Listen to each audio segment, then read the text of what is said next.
اور مسلمان وہ ہیں اگر ان کو حکومت دیں تو وہ نیکی کا حکم دیتے ہیں، نیکی کا حکم۔ میرے معاشرے کی بدقسمتی یہ ہے کہ یہاں نیکی کا حکم دینے والے بندے کو ایک تانا دے کے چپ کروا دیا جاتا ہے، اور جا تو مولوی، یہی کہا جاتا ہے نا۔ آپ کسی بندے سے نماز، تو مولوی ہو گئے، قرآن کا کہہ دیں آپ تو مولوی ہو گئے، یہ مولویوں کی ذمہ داری ہے؟ کلمہ پڑھ لینے کے بعد کوئی شخص مولوی ہے یا نہیں ہے، اگر وہ مسلمان کہلواتا ہے تو اس کی ذمہ داری ہے کہ وہ نیکی کا حکم دے گا۔ کسی ایک طبقے کے سر نہ تھوپو یہ کام، اس لیے کہ قرآن نے یہ ذمہ داری پوری امت کے سر لگائی۔ جتنا تمہیں معلوم ہے، اگر کسی کو اتنا ہی معلوم ہے کہ راستے میں پتھر پڑا ہٹانا صدقہ ہے تو اتنا کر دے، اپنے بچے کو وہ کرنا ہی سکھا دے، یہ بھی نیکی ہے، یہ صدقہ ہے۔ لیکن کیا ہے، ہمیں شرم آتی، ہمیں شرم آتی ہے اللہ رسول کی بات اپنے بچوں کو سکھاتے اور بتاتے ہوئے۔ لیکن قرآن فرماتا ہے مومن کی نشانی تو یہ رہا نہیں جاتا اس سے۔ نیکی کی کوئی بات اگر اسے معلوم ہو تو اس کا جی چاہتا ہے لوگ مجھے بے عزت کریں، ذلیل کریں، مولوی کہیں، جو مرضی کہیں، یہ بات میں نے آگے پہنچانی۔ اور جس کے دل میں اللہ سے زیادہ شیطان کی محبت ہے اس کو ڈر ہی نہیں چھوڑتے۔ پھر فرمایا کہ وَنَهَوْا عَنِ الْمُنْكَرِ، اور مومن کا کام یہ ہے کہ وہ برے کام سے منع کرتا ہے۔ برائی سے منع کرنا، ایک لفظ ایک جملہ بولا جاتا ہے، آودی بالو آودی سیکو، تواڈوں کسے نال کی، مسلمان کی زبان سے یہ نہیں جچتا۔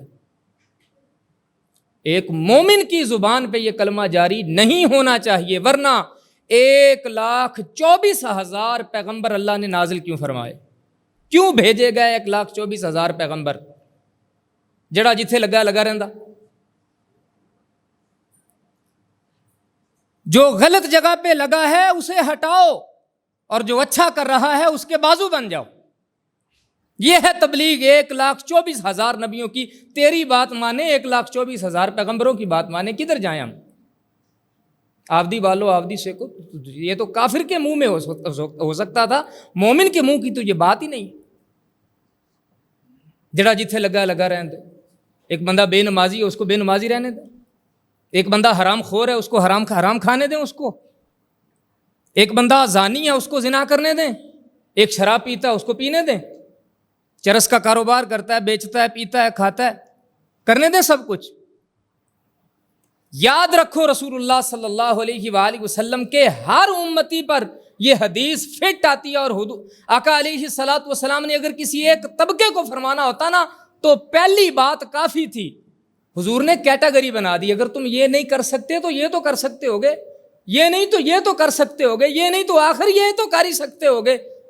کیٹیگری بنا دی تاکہ کوئی بندہ کل قیامت کے دن یہ نہ کہہ سکے کہ یا رسول اللہ میں تو اس سے منع ہی نہیں کر سکتا تھا، اس لیے میں نے کیا ہی نہیں۔ فرمایا اگر تمہیں یہ طاقت ہو کہ تم برائی کو اپنے ہاتھ سے روک سکتے ہو تو تمہاری یہ ذمہ داری ہے کہ برائی کو اپنے ہاتھ سے روکو۔ اگر اتنی طاقت نہیں ہے، اور آج تقریباً برائی کا بازار جہاں گرم ہے وہاں اکثر امیروں کے رشتہ دار ہوتے ہیں، اور امیر حالانکہ وہ ہاتھ سے بھی روک سکتے ہوتے ہیں، وہ زبان سے بھی روک سکتے ہوتے ہیں، لیکن وہ اپنا وہ جو برادری بازی کا وہ جو برادری پونے کا رشتہ ہے نا وہ نہیں ٹوٹنے دیتے، اللہ رسول کا رشتہ وہ توڑ بیٹھتے ہیں، چپ سادھ کے رکھتے ہیں ساری زندگی، نہیں منع کرتے برائی سے۔ لیکن رسول اللہ صلی اللہ علیہ وآلہ وسلم کی بات اگر مانو گے تو کرنا پڑے گا آپ کو۔ ہاتھ سے روک سکتے ہو تو فرمایا روکو، اور اگر کوئی بندہ ہاتھ سے نہیں روک سکتا، تھوڑا کمزور ہے، تو فرمایا کم از کم پھر اپنی زبان سے روکے، اور اگر کوئی زبان سے بھی نہیں روک سکتا تو رسول اللہ صلی اللہ علیہ وآلہ وسلم نے فرمایا پھر اس برائی کو اپنے دل میں برا جانے اس بندے کے ساتھ نرم گوئی اختیار نہ کرے۔ ہمارے ہاں جو جتنا طاقتور اور برا ہے اس کو اتنا ہی جھک کے سلام کیا جاتا ہے تاکہ اسے پتہ چلے کہ تو بہت اچھا کام کر رہا ہے۔ کم از کم اپنا موڈ تو دکھا سکتے ہو نا اس کو۔ فرمایا یہ ایمان کا آخری درجہ ہے، آخری درجہ۔ پہلا درجہ، بہترین درجہ، اچھے آدمی کا درجہ، سب سے بہترین مومن کا درجہ وہ اپنے ہاتھ سے روکے گا، اس سے کم درجہ زبان سے روکے گا، اور پھر اس سے آخری درجے کا ایمان، اس سے ضعف جو ہے نا وہ ایمان کے کسی کیٹیگری میں آتا ہی نہیں ہے۔ اس بندے کو اپنے ایمان کی فکر کرنی چاہیے، وہ ایماندار ہے بھی کہ نہیں ہے۔ آخری درجہ جو رسول اللہ صلی اللہ علیہ وآلہ وسلم نے بتایا، فرمایا دل میں برا جان، موڈ اس کو کم از کم ضرور دکھا، اس کے سامنے پھر ایسے لجاجت کے ساتھ اور اس کے ساتھ ایسے مسکرا کے بات کرنا اور اس کو جھک جھک کے ملنا، ایسا نہ کر، پھر منہ پھیر کے جاؤ اس سے، اس کو پتہ چلے کہ میری کسی غلط بات کی وجہ سے یہ بندہ مجھ سے منہ پھیر کے گیا۔